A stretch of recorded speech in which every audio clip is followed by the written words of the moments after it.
The truth is, this too shall pass. And that's when I learned to start counter-programming. And later on, in 12-step recovery, they have some really, really powerful and helpful sayings. And the ones that apply here are, think it till you make it, or act as if. I had to start acting as if I was lovable and worthy, even though it didn't feel like it. I had to start acting as if there was a loving higher power, even though it felt like God was a sadistic asshole who was punishing me. So I had, in order to start changing the programming, in order to start seeing life more clearly, I had to start counter programming to what it was feeling like, so I could start seeing life more clearly and myself more clearly. So that's the second basic dynamic. The third basic dynamic is we got taught to compare ourselves to other people. That you had worth if you got better grades than, if you were better looking than, if you're a better athlete than, if you had a better car than, whatever. So growing up in a codependent culture, what we learned is that self-worth is a competitive issue.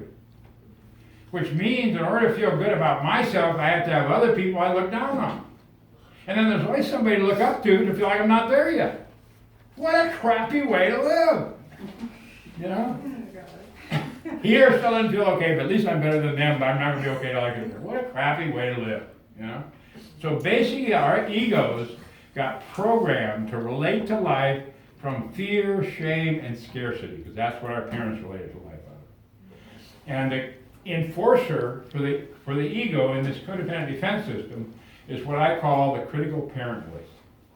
And this is programming in our own mind that was adapted to try to control our behavior and emotions so we could fit into the rules of our dysfunctional family. And the critical parent voice uses the same tools that were used on us, which is fear and shame and guilt. And it does it according to the rules we learned in childhood.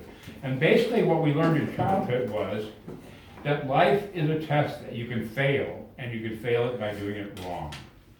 Because we grew up in black and white societies where right is what you should do and wrong is bad and shameful. You know? We didn't get taught to make good choices when we were kids. We got taught, you better do this or else, you know? And so we grew up in this black and white society, and it was so important for me to realize that traditional family values in our culture, in our civilization, is patriarchal supremacy with children and women treated like property. There were no such, children weren't considered individuals with rights. There's only been such a thing as healthy parenting classes, like the last 25 years or so, you know. Children were the property of the parents, and they could do basically whatever they wanted to. And the first book I ever ran across that had anything to do with inner child stuff was a book by a German author named Alice Miller called The Drama of the Gifted Child. And it's a really thick, dense book, and I never made it all the way through it at that point in my recovery, but she said something in the beginning that was so important. She said that the philosophers, the German philosophers of the early 19th century, who were the precursors of the modern psychology movement, used to emphasize that in order to control children's behavior, you had to stamp out their exuberance.